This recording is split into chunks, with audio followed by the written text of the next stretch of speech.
I think that this is a question that is very sensitive to the age of the child. We explain that every ummah, every nation has its rituals, has its festivals. We are Muslims, we have our two Eids, and of course of the reasons why we do not celebrate other religious festivals is because our Prophet ﷺ said, "Man tashabbaha biqawmin fahuwa minhum." Whoever imitates a group of people will be considered to be amongst them. And it's not just us, by the way. Even most of the Orthodox rabbis, most of the conservative rabbis, they prohibit their followers of the Jewish tradition from celebrating the symbols of Christmas. First question we have, any practical advice about how I can explain to my children why we do not celebrate Christmas? When we drive around, we find all of the lights and all of the celebrations there, and my young child, any practical advice? So this is a psychological question more than a fiqhi one. The parent is saying, how do I explain to my, I'm assuming, very young children that we are not celebrating and the other culture is celebrating? So I think that this is a question that is very sensitive to the age of the child. And if you ask those who are more age appropriate, this is not a fiqh question, but I'll give you some generic advice. If they're very young, I think one of the best ways is Surah Al-Ikhlas. Because this is a beautiful, to the point surah. We explain lam yalid wa lam yulad wa lam yakul lahu kufuwan ahad. We explain that every ummah, every nation has its rituals, has its festivals. We are Muslims, we have our two Eids. If they're a little bit older, we can present to them evidences from the Quran and from the Sunnah about this issue. Of them is that when the Prophet ﷺ came to Medina and he found they were celebrating two festivals, he said that every nation has this festival. Allah has given you two festivals better than this one, the Eid al-Adha and the Eid al-Fitr. And of course, of the reasons why we do not celebrate other religious festivals is because our Prophet ﷺ said, "Man tashabbaha biqawmin fahuwa minhum." Whoever imitates a group of people will be considered to be amongst them.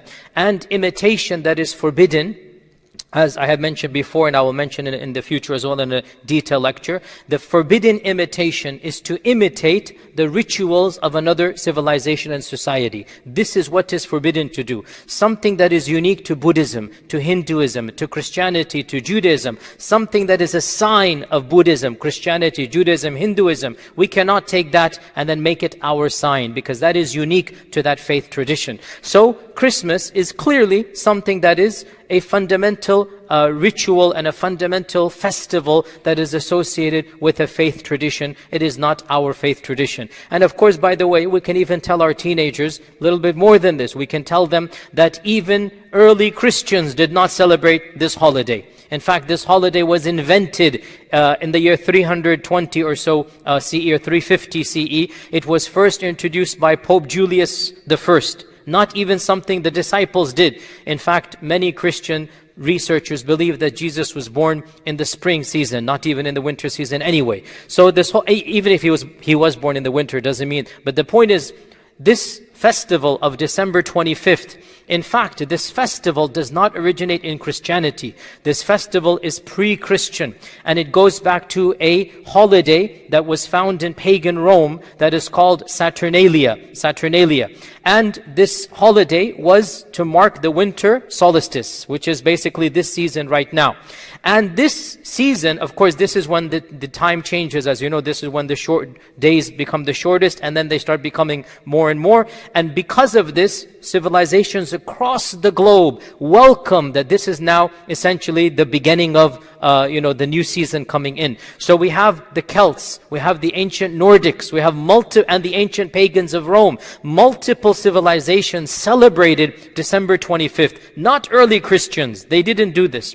However, when the Roman emperor converted to Christianity, they adopted certain pagan festivals, because as you all know, the Roman civilization used to be pagan up until around 300 or so, when the Emperor Constantine made Christianity a state religion, and he himself converted to Christianity. Before this point in time, Christians were persecuted. In the same time frame, December 25th, which used to be a pagan festival, miraculously became a Christian festival.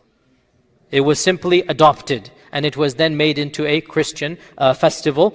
And so, the point is, it's really, and of course, as we said, even the ancient Nordic gods. And by the way, a lot of the symbolism and the rituals and the icon and iconographs is actually coming from other pagan civilizations. So, for example, Santa Claus, they say, he is actually Odin of the ancient Nordic gods. He is the god Odin, and is being, basically iterated until he becomes Santa Claus. And other things, the wreath and the heart, symbol of the fir tree, all of this, it comes from certain pagan symbols. None of it is coming from Jesus and the disciples of Jesus. And even if it did, by the way, come from the disciples of Jesus, we say that's their religion. We have our own faith tradition. The bottom line, we as Muslims, we have very clear about this. Our Sharia does not allow us to actively participate and celebrate other religious festivals. Any festival that is a symbol and an icon of another civilization, of another faith tradition, in which other gods are worshipped, we are not allowed to participate, and we are not allowed to import those icons. No Muslim should have a fir tree in their house. No Muslim should have special lights and decorations around this time frame, because لِكُلِّ قَوْمٍ عِيد. Every nation has its Eid. لِكُلٍّ جَعَلْنَا مِنْكُمْ شِرْعَةً وَمِهَاجًا. Allah is saying every one of you has their own way and their own methodology. And it's not just us, by the way. Even most of the Orthodox rabbis, most of the conservative rabbis, they prohibit their followers of the Jewish tradition from celebrating the symbols of Christmas, because again, this is something that is not cultural, it is religious. These prohibitions, of course, they are separate. When they become cultural, then we can talk a different issue, and I have given other lectures, maybe one day we'll talk about them. 4th of July, for example, and other things which is no religion, you cannot apply these hadith over there, because there's no religion, and there's no ibadah being done. And in my humble opinion, those types of celebrations don't come under these hadith at all. What comes under these traditions that are forbidding is when you take a festival that is a holy day, and you then adopt it, and you then follow it. This is not something that is allowed. They have their Eid, we have our Eid. And how you tell your children this best, it is psychology.